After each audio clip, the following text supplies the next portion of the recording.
what they did do on the remote viewing of Aztec showed that they were taken to a government building, and one of them said, it's one of those government buildings you hope you never go to because you may not get out alive.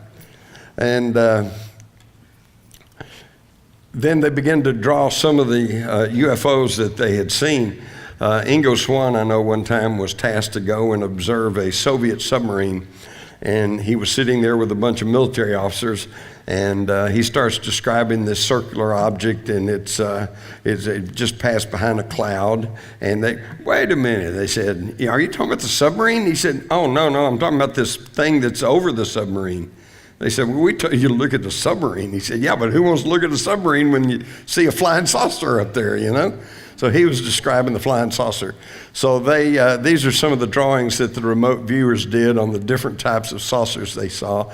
And these are NASA photographs of, this is the moon, and this is a good shot of the moon with a saucer. So we know they're up there.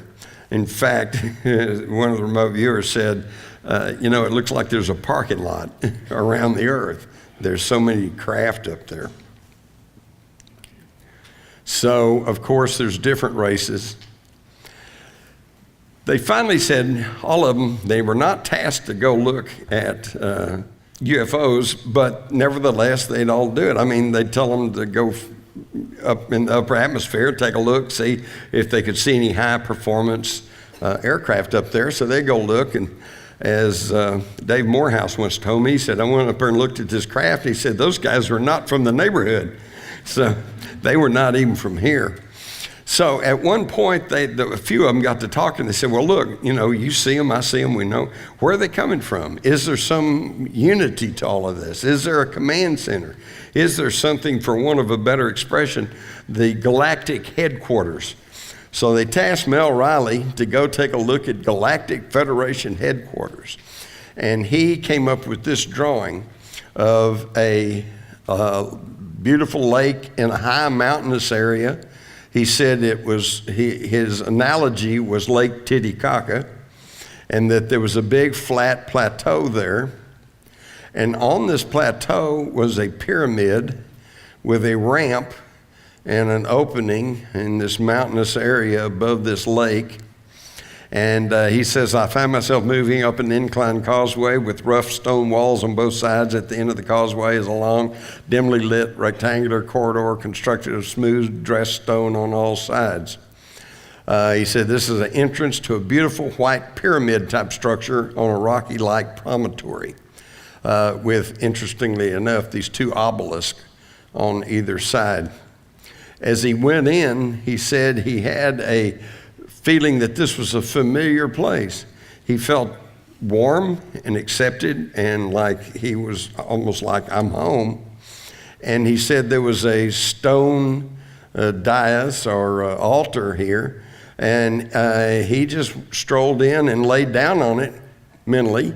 And he said there were these hooded beings around him, but the whole thing was a pleasant experience. He felt like that he was they were kind of inspecting him just like he was expecting them. And he said at the end of this inclined corridor is a long room with a very high vaulted ceiling. There's a large polished stone platform in this room like an altar, white-robed entities in a semicircular to one side. Their attention seems to be focused on the platform. The room is dimly lit. There's a feeling of something sacred, almost holy, religious about this place. He said, it seems familiar, as if I'd been here before.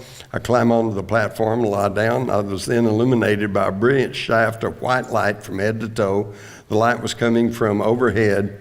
A robed figure then moved from behind the group and stood next to me and put a hand out and stretched over my solar plexus. And at that point, he kind of woke up and came back. Now, interestingly enough, other remote viewers were also asked to go look at Galactic headquarters, if you will. And this was the drawing that one of them made, and here's a little drawing that a separate one made, and yet you can see the details are very, very similar. And the one that really got me was when they were drawing, well, here again we can see a more detailed drawing of what they saw. And again, these are separate viewers, and yet they obviously are drawing the same location, wherever that is.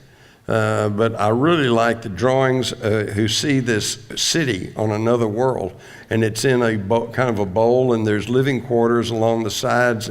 There's a water tank, I guess, a cistern here. They got a tall tower, and it's exactly the same thing that another viewer sees with the water cistern and the houses along the side. There's a pyramid, and this one didn't mention the pyramid, but he started to draw it.